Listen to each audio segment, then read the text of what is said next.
వసు విశాల్‌తో తనకి జరిగిన పాస్ట్ మొత్తం స్టోరీ మొత్తం చెప్పిన తర్వాత, తనని ఇన్నాళ్ళు భరించినందుకు రిషికి థాంక్స్ చెప్తుంది జాగ్రత్తగా చూసుకున్నందుకు. నేను ఎన్ని ప్రాబ్లమ్స్ క్రియేట్ చేసినా నన్ను భరిస్తూ వచ్చారు. నాకెప్పుడూ హెల్ప్ చేస్తూనే ఉన్నారు. మీరు నిజంగానే మంచి వ్యక్తి సార్. నన్ను చాలా బాగా చూసుకున్నారు. Thank you sir. Thank you. ఆ రోజు రాత్రి జరిగిన దానికి ఐయామ్ రియల్లీ సారీ సార్. దాని కోసం మీకు ఎలా సారీ చెప్పాలో, ఏం చేయాలో నాకేం అర్థం కావట్లేదు. మీరొక మంచి అమ్మాయికి అర్హులు. నాకంటే నాకంటే చాలా చాలా మంచి అమ్మాయికి అర్హులు అంటూ తడబడుతూ చెప్తుంది. ప్రతి ఒక్క పదాన్ని పలకడం వసుకి చాలా కష్టంగా ఉంటుంది. నేనొక జోక్‌ని, కంప్లీట్ జోక్‌ని. మీరెప్పుడు నన్ను ఒక ఇడియట్ అని పిలిచేవారు. అవును, నన్ను వసు అని పిలవడం కంటే ఆ పేరు కరెక్ట్‌గా సరిపోతుందని నేను అనుకుంటున్నాను. నేను ఎన్నాళ్ళు చేసింది ఉద్దేశపూర్వకంగా కాకపోయినా మిమ్మల్ని బాధ పెట్టినందుకు నన్ను క్షమించండి. ఇంకా ఇక్కడే ఉండి నేను మీకు ఇబ్బంది కలిగించను అని ఒక క్షణం ఆగుతుంది.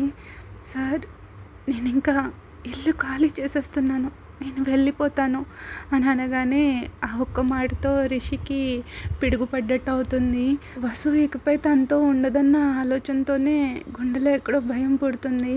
రిషి హార్ట్ అయితే వెంటనే వెళ్ళి వసుని గట్టిగా హగ్ చేసుకుని తనని తన నుండి విడిచిపెట్టి వెళ్ళనివ్వకుండా గట్టిగా పట్టుకోమని చెప్తూ ఉంటుంది. కానీ తన మైండ్ మాత్రం తనని వెళ్ళిపోనివ్వనే చెప్తుంది. రిషి కొంచెం కంట్రోల్ చేసుకుని, కానీ ఎక్కడికి వెళ్తావు? ఇక్కడ నీకెవరూ తెలియదు కదా, ఒంటరిగా ఎలా బ్రతుకుతావు అని అడుగుతాడు. సార్, నేను తిరిగి మా ఊరు వెళ్ళిపోతాను. నాకు అక్కడే బాగుంటుంది. నాకు ఈ సిటీ చాలా ఫాష్ అయిపోతుంది. నాకు ఇది సూట్ కాదు. అట్లీస్ట్ మా ఊర్లో నేను నాలా ఉండగలను. ఇంకా ఇక్కడే ఉంటే నా పరిస్థితి ఇంకా దిగజారిపోతుంది అని చెప్పేసి వసు స్టెప్స్ ఎక్కడానికి వెళ్తుంది. వసు మాటలు విన్నాక రిషికి ఇంకా హార్ట్ బీట్ రైజ్ అయిపోతూ ఉంటుంది. అప్పటి వరకు తన ఇల్లు వదిలేసి మాత్రమే వెళ్ళిపోతుంది. ఆఫీస్కి వస్తుందిలే అనుకుంటాడు. కానీ మొత్తానికి ఊరే విడిచి వెళ్ళిపోతానంటుంది. వసు స్టెప్స్ దగ్గరికి వెళ్తూ వెళ్తూ ఒక క్షణం ఆగి మళ్ళీ వెనక్కి తిరుగుతుంది. సార్, మన డైవర్స్ విషయానికి వస్తే మన పెళ్ళి ఎలాగో ఫేక్ మ్యారేజ్ కాబట్టి మీరు పేపర్స్ని డైరెక్ట్గా మా ఇంటికి పంపేయండి. అవసరమైనప్పుడు నేనే వచ్చి ఇక్కడ అటెండ్ అవుతాను అని వసు చెప్పేసరికి రిషి సీరియస్గా లేచి వసు దగ్గరికి వెళ్తాడు. నా సంగతి ఏంటి? నీ ఫ్యామిలీ సంగతి ఏంటి? నువ్వు వాళ్ళకి నచ్చ చెప్పగలనని అనుకుంటున్నావా? ఈ గొడవంతా తెలిస్తే మీ అన్నలు ఊరికే కూర్చుంటారా? నన్ను ఖచ్చితంగా చంపేస్తారు. నా సంగతి ఏంటి అంటాడు. సార్, మీరేం వర్రీ కాకండి. నేను వాళ్ళకి నచ్చ చెప్పగలను. ఏదేమైనా వాళ్ళు నా ఫ్యామిలీ. వాళ్ళు నన్ను క్షమించకపోతే ఇంకెవరిని క్షమిస్తారు చెప్పండి.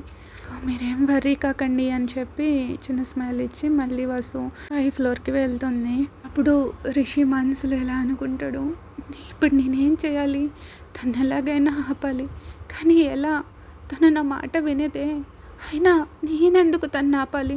తనకి నా మీద ఎలాంటి ఫీలింగ్స్ లేవని తను ముందు నుంచి స్పష్టంగా చెప్పేసింది కదా. మరి అలాంటప్పుడు నేనెందుకు పిచ్చివాడలో ఇలా హాల్లో అటు ఇటు తిరుగుతున్నాను? తనని ఎలా ఆపాలి?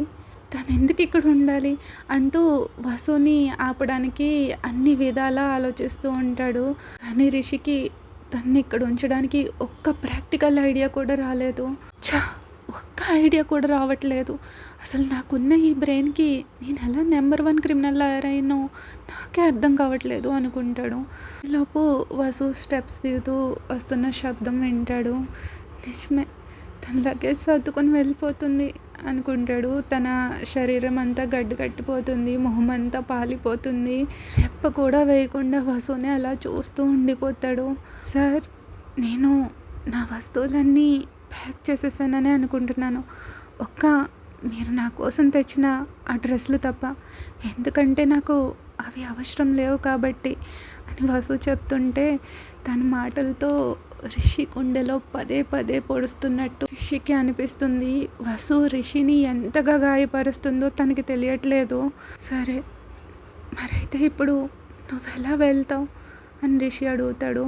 మరి ఇక్కడి నుంచి బస్ స్టాండ్‌కి వెళ్తే అక్కడి నుంచి ఈ టైంలో ఆంధ్రాకి చాలా బస్సులుంటాయి అని చెప్తూ వసు తన వాచ్ వైపు చూసుకుంటూ చెప్తుంది. సరే అయితే నేను నిన్ను డ్రాప్ చేస్తాను, బస్ ఎక్కిస్తాను రా అంటూ వసు లగేజ్ తీసుకోబోతాడు. కానీ వసు వెంటనే తన లగేజ్‌ని వెనక్కి లాక్కుంటుంది. నో సార్ ప్లీజ్, నేను ఒంటరిగా వెళ్ళాలనుకుంటున్నాను. వెళ్ళేలోపు నేను ఇంకా కొందరిని కలవాలి. అందరికీ నేను స్వయంగా కలిసి వీడ్కోలు చెప్పాలనుకుంటున్నాను. కానీ టైం లేదనిపిస్తుంది. ఇంకా పరిస్థితులు కూడా అనుకూలంగా లేవని అనిపిస్తుంది. కాబట్టి మీ ఫ్రెండ్స్‌కి దయచేసి నా గురించి మీరే చెప్పాలి. సరే సార్, ఇంకా ఉంటాను అని చెప్పేసరికి వసు వేడుకోలు ఆ మాటలు చాలా ఇబ్బందికరంగా అనిపిస్తాయి. రిషి అస్సలు ఊహించని విధంగా ఉంటాయి. నిజానికి వాళ్ళిద్దరికీ ఇదే చివరి కలయిక అన్నట్టు రిషికి అనిపిస్తుంది. విడాకుల కోసం తప్ప ఇకపై నేను తనని ఎప్పటికీ కలవలేనా? తన జీవితం ఎలా గడుస్తుంది? తను లేని నా జీవితం ఎలా గడుస్తుంది? తను ఇప్పుడు ఇంటికి వెళ్తే తన ఫ్యామిలీ తనని ఒంటరిగా ఉండనివ్వదు. మేబీ సంవత్సరం 2 సంవత్సరాల తర్వాత వేరే ఎవరినైనా చూసి పెళ్లి చేసుకోమని వసుని బలవంతం చేస్తారు. అప్పుడు ఎలాంటి ప్రేమ లేని రిలేషన్‌లో తను ఒక కంప్లీట్ స్ట్రేంజర్‌ని పెళ్లి చేసుకోవాల్సి వస్తుంది. అసలే తను చాలా ఇన్నోసెంట్, ఎంతో అమాయకురాలు, చాలా సున్నితమైన మనసు కలిగిన అమ్మాయి. అలాంటిది తను ఒక స్ట్రేంజర్‌ని పెళ్లి చేసుకుని ఎలా నెట్టుకొస్తుంది? ఆ వచ్చే స్ట్రేంజర్ నేను చూసుకున్నట్లుగా వసుని చూసుకోగలడా? తన గురించి నాకు అన్నీ తెలుసు. తనొక గాజు బొమ్మ లాంటిది, చాలా సున్నితమైనది. తనని చాలా అపురూపంగా జాగ్రత్తగా చూసుకోవాలి. ఈ ప్రపంచం గురించి కానీ, అసలు మ్యారేజ్ అయ్యాక లైఫ్ ఎలా ఉంటుందో అని కానీ తనకి ఏమాత్రం తెలీదు. నేను చూసుకున్నట్లుగా ఆ వ్యక్తి తనను బాగా చూసుకుంటాడా? ఒకవేళ ఆ నీచుడు బాధ పెట్టినట్లు ఇప్పుడు వచ్చే స్ట్రేంజర్ కూడా తనని బాధ పెడితే?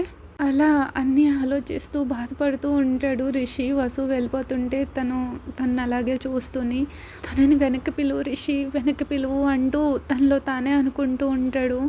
ఇప్పుడు తనకి నీపైన ఎలాంటి ఫీలింగ్స్ లేకపోయినా ఏదో ఒక రోజు ఖచ్చితంగా నిన్ను ప్రేమిస్తుంది. తన జీవితంలో జరిగిన చేదు జ్ఞాపకాలన్నింటినీ మర్చిపోతుంది.